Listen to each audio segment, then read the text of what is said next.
हे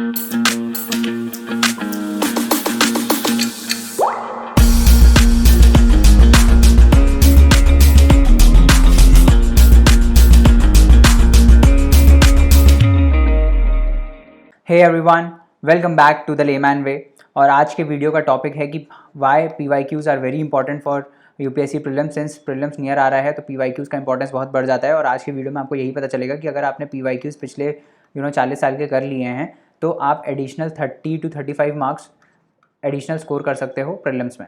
और इस वीडियो के लिए मैंने 2018 का पेपर लिया है और उसको एनालाइज करके आपको दिखाया है इसमें कि कितने क्वेश्चंस पिछले पेपर से रिपीट हुए हैं, सेम कंसेप्ट या फिर डायरेक्टली इनडायरेक्टली रिपीट हुए हैं।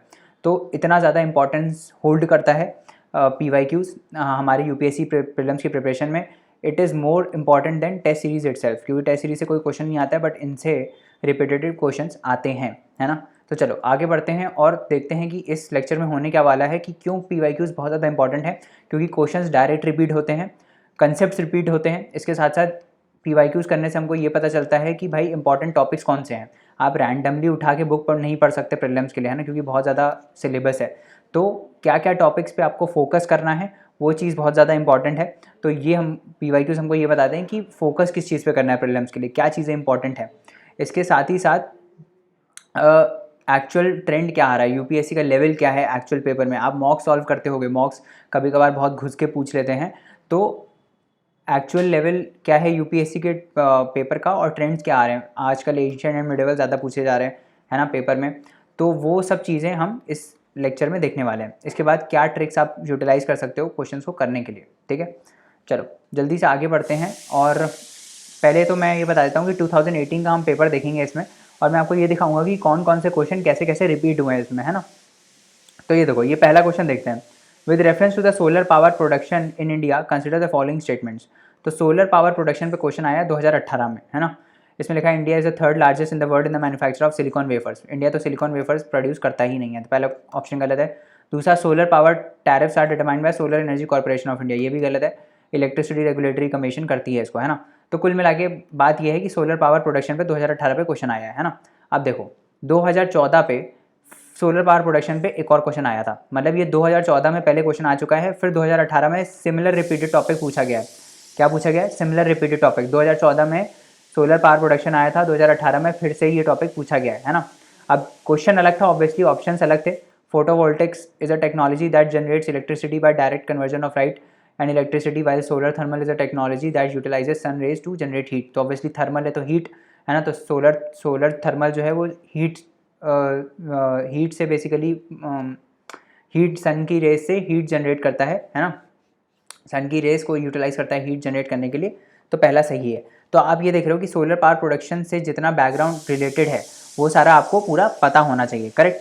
Sorry for the background noise. पूरा आपको ये बैकग्राउंड पता होना चाहिए, है ना, क्योंकि फिर से रिपीट हो गया 2018 में क्वेश्चन, है ना।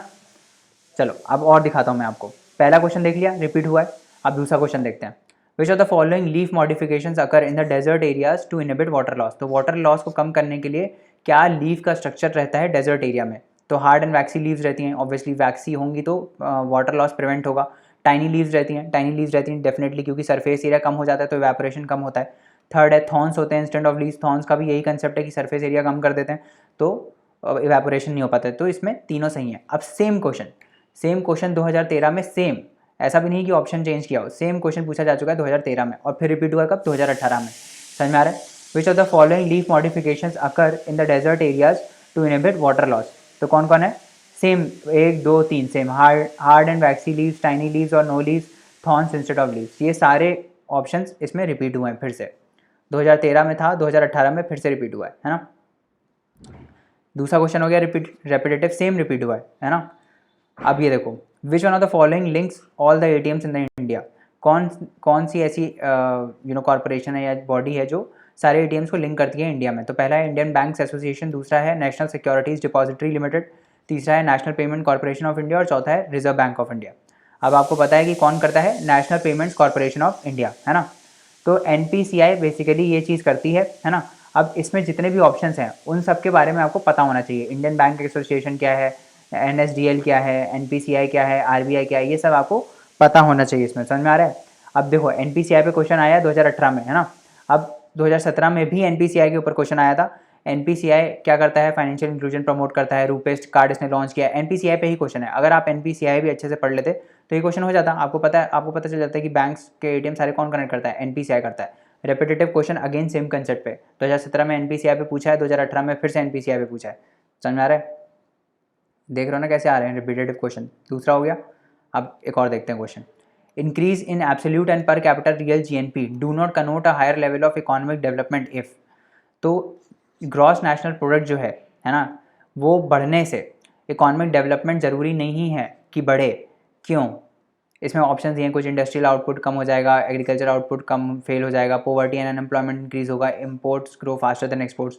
तो डेवलपमेंट का मतलब क्या होता है कि आप स्टैंडर्ड, मतलब आप डेवलपमेंट और ग्रोथ में डिफरेंस क्या होता है, डेवलपमेंट और ग्रोथ में क्या डिफरेंस होता है कि हमने अपने इकोनॉमिक्स के लेक्चर में कवर किया है कि ग्रोथ नंबर से डिराइव होती है, डेवलपमेंट आप इससे डिराइव करते हो कि आप जो गरीब तबके के लोग हैं जिनके पास रिसोर्सेज नहीं है उनका अपलिफ्टमेंट हो रहा है कि नहीं हो रहा है, पॉवर्टी कम हो रही है कि नहीं हो रही है, अनएम्प्लॉयमेंट कम हो रही है कि नहीं हो रही है ना, इन सब से होता है। तो इसका आंसर सी हो जाएगा। बट सिमिलर क्वेश्चन 1996 में GNP, similar not similar but on the same concept, GNP gross national product पे फिर से क्वेश्चन पूछा गया कि standard of living of a nation can be judged bye. Standard of living पे ही क्वेश्चन था कि क्या स्टैंडर्ड ऑफ लिविंग जो है किससे जज कर सकते हैं, है ना। तो NCERT में लिखा हुआ है सबसे बेस्ट इंडिकेटर क्या होता है किसी भी कंट्री की ग्रोथ का, net national product at factor cost, है ना। तो इसमें GNP ऑप्शंस में है ना, तो सिर्फ आंसर इंपॉर्टेंट नहीं है, उनके जो ऑप्शंस हैं वो भी बहुत ज़्यादा इंपॉर्टेंट है। तो ऑप्शन से भी क्वेश्चंस बनते हैं, है ना, ऑप्शन से ही इनफैक्ट क्वेश्चन बनते हैं। वो तो पिछला जो लीफ मॉडिफिकेशन वाला था वो तो ऐसे ही रिपीट हो गया, बट ऐसे भी रिपीट होते हैं। मैं यही दिखा रहा हूँ आपको कि ऐसे एज इट इज़ क्वेश्चंस भी रिपीट होते हैं और कंसेप्ट तो रिपीट होते ही हैं, है ना। तो GNP पे ये रेपिटेशन दिख गया, 1996 में आया है, 2018 में GNP पे फिर क्वेश्चन आया है, 1991 में फिर GNP पे क्वेश्चन था। तो 1996 पे देख लिया आपने, 1991 पे फिर GNP पे क्वेश्चन था कि GNP अगर बढ़ेगा तो टर्शरी सेक्टर का शेयर बढ़ेगा GNP में, है ना, ये क्वेश्चन था। उसके बाद दूसरा क्वेश्चन 1991 में फिर GNP पे, inflation tends to reduce the share of labour in GNP because. Inflation reduce कर देता है, क्यों? क्योंकि भाई वेजेस जो होती हैं वो प्राइस बढ़ने से उतनी बढ़ नहीं पाती हैं, है ना, तो महंगाई बढ़ जाती है कुल मिला के। तो ए इसका आंसर होगा। फिर से GNP पे क्वेश्चन क्या पता चल रहा है, ये जब प्रीवियस ईयर क्वेश्चन एनालाइज करोगे तो क्या पता चलेगा कि GNP बहुत इंपॉर्टेंट टॉपिक है। अब GNP के अराउंड जितनी थ्योरी रिवॉल्व कर रही है, GNP से रिलेटेड GDP, है ना, नेट नेशनल प्रोडक्ट हो गया, फैक्टर कॉस्ट हो गया, मार्केट कॉस्ट हो गया, मार्केट प्राइस हो गया, है ना, ये सारी चीज़ें आपको पता होनी चाहिए, है ना। तो ये जब सब आप पढ़ लोगे तो इससे आपको दिखेगा 2-3 क्वेश्चन और रिपीट हो जाएंगे। 1998 में क्वेश्चन आया कौन सा, GNP पे फिर क्वेश्चन आया कि वर्ल्ड बैंक जो है लो इनकम इकोनॉमीज़ को और GNP के बेसिस पे करता है, कैसे करता है। ये उस टाइम का क्वेश्चन है ना, तो अभी रेलिवेंट नहीं है बट उस टाइम का क्वेश्चन था। समझ में आ रहा है? ऐसे क्वेश्चन रिपीट होता है। 2018 में फिर देखो ये क्वेश्चन आया है किस पे, कैपिटल फॉर्मेशन के ऊपर, कि कैपिटल फॉर्मेशन ऐसा ज़रूरी नहीं है कि ये आउटपुट को बढ़ा दे। क्यों? क्योंकि हाई कैपिटल आउटपुट रेशियो की वजह से। हाई कैपिटल आउटपुट रेशियो क्या होता है कि उतना ही आउटपुट प्रोड्यूस करने में आपको ज़्यादा कैपिटल का रिक्वायरमेंट है, तो उसको बोलते हैं हाई कैपिटल आउटपुट रेशियो, मतलब हाई कैपिटल लगाना पड़ रहा है उतना ही आउटपुट निकालने के लिए, है ना। अब कैपिटल फॉर्मेशन का कंसेप्ट दिख गया यहाँ पे। अब 1995 में कंसेप्ट देखो, यही concept, the main reason for low growth rate in India in spite of high rate of savings and capital formation is, same answer है इसका, हाई कैपिटल आउटपुट रेशियो, और सेम इसमें सिमिलर ऑप्शंस थे। अगर यहाँ पे आपने इसको एनालाइज कर लिया होता कि हाई कैपिटल आउटपुट रेशियो क्या होता है, ये भी कर लेते 2018 क्वेश्चन, 2018 वाला। तो रेपिटेशन होता है कंसेप्ट का।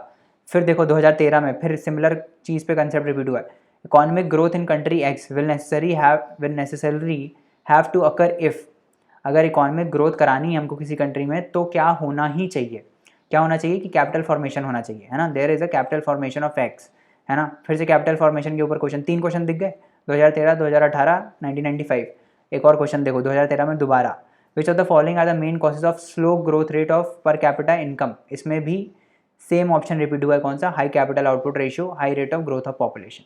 दिख रहा है हाई कैपिटल आउटपुट रेशियो कितनी बार रिपीट हुआ है, 3 बार रिपीट हुआ है, 1, 2 और फिर 3, ठीक है, हो रहे हैं ऑप्शन रिपीट। ऑप्शन इसीलिए ऑप्शंस को एनालाइज करना बहुत इंपॉर्टेंट है, और PYQs को करना तो एक्सट्रीमली इंपॉर्टेंट है अगर प्रीलिम्स क्लियर करना है तो।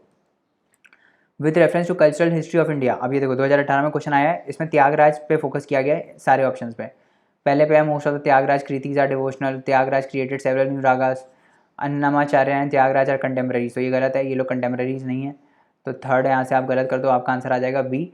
बट बताने का ऑप्शन ये है कि त्यागराज 3 ऑप्शन में है, दिख रहा है ना, त्यागराज 3 ऑप्शन में। अब देखो 2010 में भक्ति कल्ट के ऊपर क्वेश्चन आया था, who which one among the following who was not a proponent of भक्ति कल्ट, नागार्जुना, तुकाराम, त्यागराज, वल्लभाचार्य। त्यागराज ऑप्शन में है, ऑल्दो इसका आंसर त्यागराज नहीं है, इसका आंसर नागार्जुना है, बट त्यागराज जो है ऑप्शन में है। अब आपको तुकाराम के बारे में पढ़ना है, आपको वल्लभाचार्य के बारे में पढ़ना है, समझ में आ रहा है? ऐसे पढ़ते हैं, ऐसे पढ़ते हैं PYQ को, इसके बारे में भी, इसके बारे में भी, इसके बारे में भी। अब रिपीट हो जाएगा फिर से, ये कोई एक रिपीट कर देंगे, तुकाराम को रिपीट कर देंगे या वल्लभाचार्य को रिपीट कर देंगे, इस टाइप से। फिर से देखो 2013 में क्वेश्चन आया भक्ति सेंट के ऊपर, 2010 में आया है, दिख रहा है ना, 2010 में त्यागराज ऑप्शन में है, 2013 में देखना फिर त्यागराज ऑप्शन में है। Which of the following consider the following saints, Dadu Dayal, Guru Nanak, Tyagaraja. Which among the following were preaching when the Lodi dynasty fell and Babur took over. Babur कब आया था? 1526 में, है ना। तब कौन थे? तब गुरु नानक जी थे, है ना, बाबर मिले भी थे इनसे। तो आंसर बी है, ना त्यागराज है ना दादू दयाल है। त्यागराज के बारे में अगर आप पढ़ोगे तो आपको पता चल जाएगा, नहीं है उस टाइम का कंटेम्प्रेरी, है ना, समझ में आ रहा है? इस टाइप से क्वेश्चन रिपीट होते हैं। अब फिर देखो गवर्नमेंट ऑफ इंडिया एक्ट 1935 पे क्वेश्चन आया, कितनी बार रिपीट होगा देखना। 2018 में क्वेश्चन आया है, residuary power government of India Act 1935 में किसके पास है? किसके पास थी? गवर्नर जनरल के पास थी, ठीक है। 2012 में सेम क्वेश्चन आया है, किस पे? सेम मतलब गवर्नमेंट ऑफ इंडिया एक्ट 1935 पे क्वेश्चन आया है कि सेंटर और स्टेट्स में पावर का डिस्ट्रीब्यूशन जो है, जिसको हम फेडरल स्कीम बोलते हैं, जो फेडरल स्कीम है ये कहाँ से आई है? तो फेडरल स्कीम कहाँ से आई है? गवर्नमेंट ऑफ इंडिया एक्ट 1935 से। अब जो ऑप्शन है ये 1909, 1919 और 1947, इन तीनों के बारे में आपको पूरा अच्छे से पता होना चाहिए, क्योंकि अगली बार इन पे क्वेश्चन आ जाएगा, समझ में आ रहा है? ऐसे ऐसे बोल रहा हूँ। फिर देखो 2000 में फिर क्वेश्चन आया है, which is not a feature of Government of India Act 1935। 2000 में फिर क्वेश्चन आया तीसरी बार गवर्नमेंट ऑफ इंडिया एक्ट 1935 के ऊपर। कौन सा है? Dyarchy at the centre as well as in provinces. पहला ही गलत है। क्या हुआ था 1935 में? डायरकी अबॉलिश कर दी गई थी, प्रोविंसेस में सेंटर पे थी बट प्रोविंसेस में अबॉलिश कर दी गई थी, तो पहला गलत हो गया, तो this is not a feature, ठीक है। फिर देखो 2004 में क्वेश्चन आया गवर्नमेंट ऑफ इंडिया 1935 में, 2004 में फिर क्वेश्चन आया है गवर्नमेंट ऑफ इंडिया 1935 के मेन फीचर्स के ऊपर, है ना। यहाँ पे नॉट अ फीचर पूछा है, यहाँ पे फीचर पूछ लिया है। सेम कंसेप्ट रिपीट हो रहा है। एबॉलिशन ऑफ डायरकी हुई थी, यस हुई थी। पावर गवर्नर के पास थी, वीटो की लेजिस्लेटिव एक्शंस में थी, बिल्कुल थी। Abolition of principle of communal representation, नहीं, कम्युनल रिप्रेजेंटेशन को एक्सटेंड कर दिया गया था वुमेन, डिप्रेस क्लासेस और लेबर को, है ना। तो थर्ड गलत हो गया, तो 1 और 2 ऑप्शन में आ गए, बी हो गया आंसर, ठीक है। 2004 में फिर सेम क्वेश्चन रिपीट हुआ है, सेम कंसेप्ट रिपीट हुआ है ना। अब देखो 2018 में डिजिटल इंडिया प्लान के ऊपर क्वेश्चन पूछा गया है गवर्नमेंट ऑफ इंडिया के, क्योंकि डिजिटल बहुत ज़्यादा उस टाइम बढ़ रहा था, है ना। डिजिटल इंडिया पे क्वेश्चन पूछा गया है।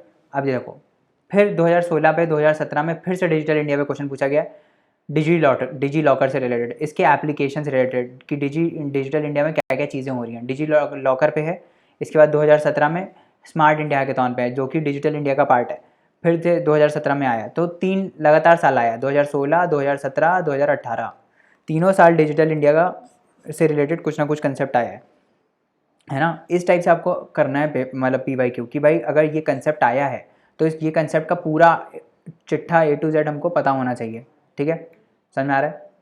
अब देखो 2018 में एशियान के ऊपर क्वेश्चन आया कि FTA जो पार्टनर्स हैं कौन कौन से हैं, एशियान के FTA पार्टनर्स कौन कौन से हैं। तो कौन कौन है भाई? ऑस्ट्रेलिया है इसमें, कनाडा नहीं है, चाइना है, इंडिया है ना, और कौन है? जापान है, USA भी नहीं है।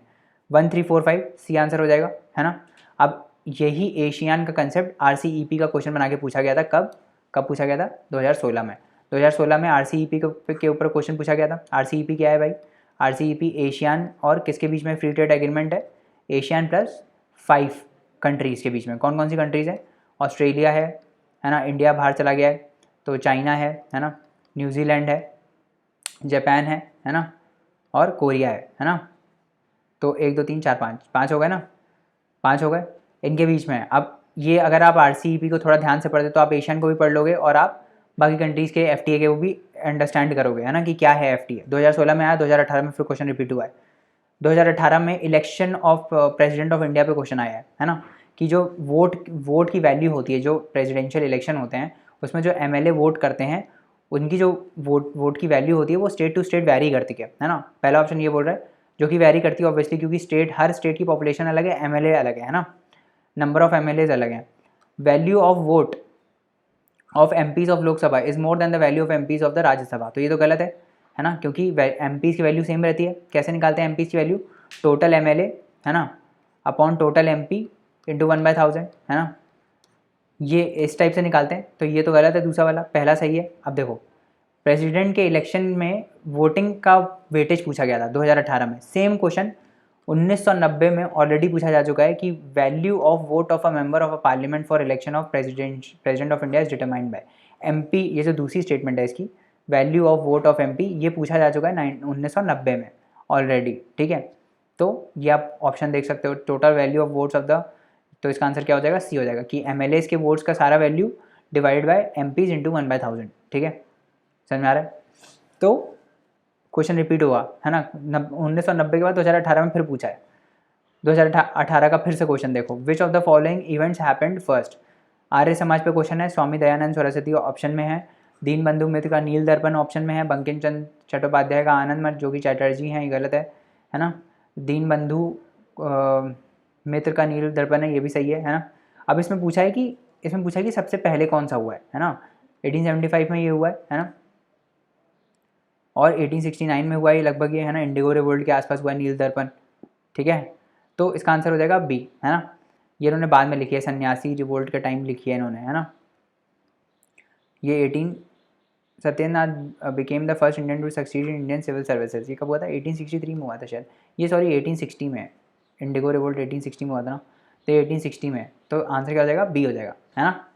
अब सेम चीज़ यहाँ पे ऑप्शन जो था स्वामी दयानंद का आर्य समाज, सेम 2001 में सिमिलर लाइंस पे आर्य समाज पे क्वेश्चन पूछा जा चुका है ऑलरेडी, है ना। तो ये देख रहे हो आप, रिपीट हो रहा है। फिर से देखो 2008 में, 2001 में पूछा गया था, 2001 में क्या पूछा गया था, 2001 में आर्य समाज पे क्वेश्चन पूछा गया था। 2008 में ये देखो, दीन बंधु मित्र का नील दर्पण, ये अगर आपको पता था बी का जो है 3 है, तो आंसर आ जाता सी। ठीक है, 2008 में ये पूछ लिया है, दीन बंधु मित्र ने नील दर्पण लिखा है, और फिर ऐसे ही रिलेट करते करते 2018 में फिर क्वेश्चन पूछा है दीन बंधु के नील दर्पण पे और स्वामी दयानंद आर्य समाज पे। ठीक है, दिख रहा है। 2018 में वुड्स डिस्पैच पे क्वेश्चन आया है, वुड्स डिस्पैच पे क्वेश्चन आया, ये आराम से पढ़ना, वुड्स डिस्पैच पे क्वेश्चन आया, ध्यान रखना। 2018 में, 2003 में फिर से वुड्स डिस्पैच पे क्वेश्चन आ चुका है ऑलरेडी, 2003 में आ चुका है वुड्स डिस्पैच 1854 पे क्वेश्चन, कि इसका एम क्या था, है ना। एम क्या था, लिटरेसी को प्रमोट करना इंग्लिश मीडियम यूज़ करके, ऑल्दो प्राइमरी स्टेज पे वर्नाकुलर भी इसमें ऑब्जेक्टिव था इनका, पर एजुकेशन को प्रमोट करना था। समझ में आ रहा है। वुड्स डिस्पैच अगर आप यहाँ पढ़ते अच्छे से 1854 का, तो ऑब्वियसली क्वेश्चन कर लेते, 2018 वाला कर लेते, है ना। सेम कंसेप्ट रिपीट हुआ वुड्स डिस्पैच का। अब ये देखो 2018 में राइट टू प्राइवेसी पे क्वेश्चन पूछा गया है, is protected as an intrinsic part of right to life and personal liberty, which of the following in the constitution of India correctly and appropriately imply the above statement. तो article 14, 17, 21, 24 हमको पता है, article 21 right to privacy में आता है, but बाकी option देखो, article 14, article 17, article 24, हम देखेंगे क्या ये पहले कभी पूछा जा चुका है, बिल्कुल पूछा जा चुका है। 2004 में आर्टिकल 14 आपके ऑप्शन में था, आर्टिकल 15 था, आर्टिकल 17 था, आर्टिकल 16 था। सेम ऑप्शंस जो हैं वो आगे वाले क्वेश्चंस के ऑप्शंस में दिए हुए हैं। ठीक है, क्वेश्चंस रिपीट होते हैं, कंसेप्ट रिपीट होते हैं, लाइन टू लाइन रिपीट होती है। ठीक है, तो ये ध्यान रखना है इस चीज़ को। आगे बढ़ते हैं और क्वेश्चन दिखाता हूँ। 2018 में ये क्वेश्चन था, फर्स्ट लोकसभा जो थी सिंगल लार्जेस्ट पार्टी अपोजिशन में स्वतंत्र पार्टी थी। दूसरा ऑप्शन बोल रहा है कि लोकसभा में leader of opposition was recognised for the first time in 1969, ये गलत है। 1977 में हुआ है leader of opposition recognised. Similar line पे क्वेश्चन पूछा जा चुका है 1989 में कि first leader of opposition Indian parliament में रिकॉग्निशन के लिए कौन थे। अगर आप ये पढ़ते कि फर्स्ट लीडर ऑफ अपोजिशन कौन था, तो आप ऑब्वियसली ये पढ़ते कि लीडर ऑफ अपोजिशन को स्टैट्यूटरी स्टेटस कब दिया गया है। ये ऑब्वियसली आप पढ़ते ही पढ़ते, 1977 में दिया गया, आप पढ़ते ही पढ़ते, और ये ऑप्शन आप गलत कर देते। जैसे ही 2 को गलत करते आपका आंसर आ जाता है इसमें ए। समझ में आ रहा है कैसे रिपीट हो रहा है कंसेप्ट। और दिखाता हूँ, parliament of India can place a particular law 9 schedule पे क्वेश्चन है। ठीक है, validity of law place in the 9 schedule can not be examined by any court and no judgement can be made on it, है ना। 9 schedule पे question है। 1981 में फिर से क्वेश्चन था, acts and regulations validated bye 31B, कहाँ पे है, 9 शेड्यूल में। 9 शेड्यूल पढ़ते तो पता चलता है कि 31B भी उसी के अंदर है ना। फिर 2003 में फिर 9 शेड्यूल पे क्वेश्चन है, 3 बार 9 शेड्यूल पे क्वेश्चन पूछा गया है, 1981, 2003 और फिर 2018। ठीक है, समझ में आ रहा है। 9 schedule to the Indian constitution was added by, कौन सा अमेंडमेंट था, फर्स्ट अमेंडमेंट था, है ना। ठीक है, फिर देखो 2018 में एनजीटी के ऊपर क्वेश्चन है, नेशनल ग्रीन ट्रिब्यूनल के ऊपर, कि एनजीटी सीपीसीबी से डिफरेंट कैसे है ना। NGT can be established by an act where as CPCB can be created by an executive order, ये सब जो भी है ना। अब एनजीटी पे क्वेश्चन है। अब 2012 में फिर से एनजीटी पे क्वेश्चन था ऑलरेडी, कि एनजीटी एक्ट जो है उसने NGT act was enacted in consonance with which of the following provisions of the constitution of India. NGT क्यों किया गया? ग्रीन ट्राइब्यूनल है तो क्यों किया जाएगा? हेल्दी इन्वायरमेंट को बढ़ाने के लिए। किसके अंदर आता है? राइट टू लाइफ के अंदर आता है, आर्टिकल 21 के अंदर आता है ना। 1 हो गया आंसर। एनजीटी के बारे में अच्छे से पढ़ते तो पता चल जाता है कि एनजीटी और सीपीसीबी में डिफरेंस क्या है। 2018 वाला क्वेश्चन कर लेते और दिखाता हूँ। सब्सिडियरी अलायंस पे क्वेश्चन है 2018 में कि किसके ऊपर सब्सिडियरी अलायंस जो वेलेस्ली ने इंट्रोड्यूस करी थी उसका फीचर कौन सा ये नहीं है।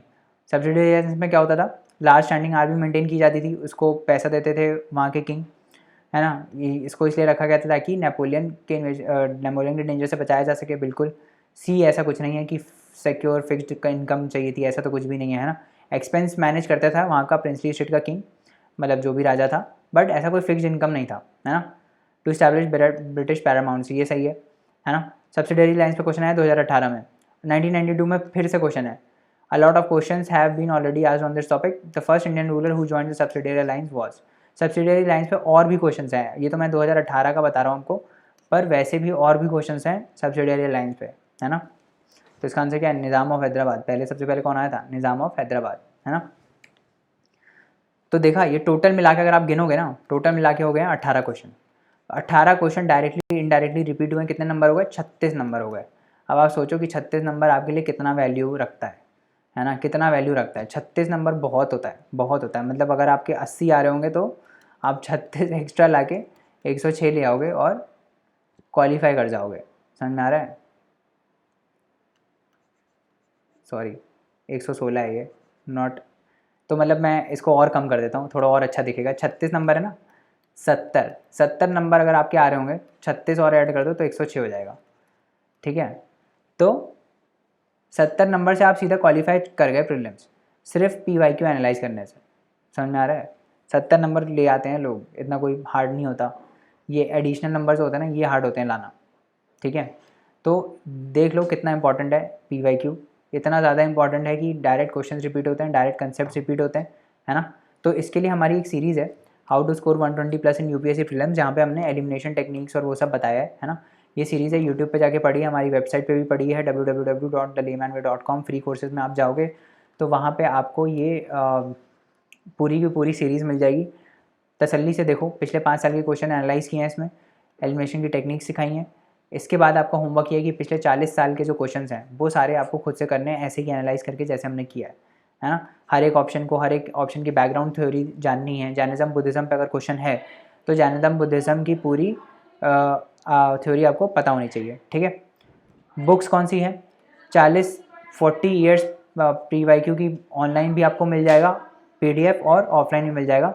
आर्यन पब्लिकेशन की बुक आती है PYQ की, है ना, वो भी आपको मिल जाएगी, ठीक है। समझ में आ रहा है?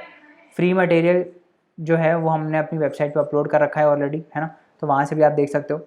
तो रिसोर्सेज़ की कमी नहीं है, ये बोलना चाह रहा हूँ, रिसोर्सेज़ की कमी नहीं, कहीं से ही मिल जाएगा, बस आपकी मेहनत की कमी है।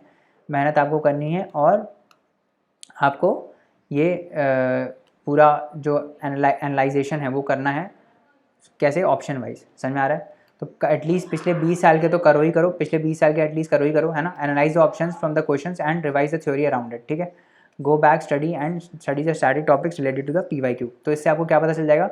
इससे आपको ये पता चल जाएगा कि इंपॉर्टेंट टॉपिक क्या है, उन इंपॉर्टेंट टॉपिक को स्पेशली रिवाइज करना, है ना, क्योंकि उससे आने के क्वेश्चन ज़्यादा हैं, चांसेस ज़्यादा हैं आने के, है ना। समझ में आ गया? तो ये था आज का लेक्चर। और इसके बाद आप क्या करोगे? इसके बाद आप मॉक सॉल्व कर लो आराम से, है ना। डेली MCQ सीरीज हमारी चलती है, वो आप देख सकते हो। मॉक्स को करो, मॉक्स एनालाइज करो, बट इस टॉपिक का मोटिव क्या था कि PYQ कितना इंपॉर्टेंट है। तो PYQ इतना ज़्यादा इंपॉर्टेंट है कि आपके 30 मार्क्स एक्स्ट्रा आ सकते हैं PYQ को अच्छे से करने में। सिर्फ PYQ सॉल्व करने से नहीं, अच्छे से करना मतलब उसके ऑप्शन की भी बैकग्राउंड थ्योरी पढ़ना, उसके पर्टिकुलर कंसेप्ट की भी बैकग्राउंड थ्योरी पढ़ना, सब पढ़ना। तो दैट उससे इतना अगर आप करोगे तो 30 नंबर एडिशनल आपके आ जाएंगे, है ना। तो बहुत ज़्यादा इंपॉर्टेंट है, so please go and do it. So thank you so much guys for this lecture and for listening to this lecture very patiently. And for more such lectures you can log on to www.thelaymanway.com. Please leave us a review if you think we are doing good work, and explore our YouTube where we have a lot of static topics which you can study from. तो चलिए अगले lecture में मिलते हैं। I hope PYQs का importance आपको समझ में आया होगा इस लेक्चर में कि कितना ज़्यादा इंपॉर्टेंट है। ये तो मैंने सिर्फ 2018 का पेपर लिया है, आप ऐसे हर पेपर के लिए कर सकते हो, है ना। तो अगले लेक्चर में मिलते हैं, तब तक पढ़ते रहिए, हार्ड वर्क करते रहिए। Bye bye and take care.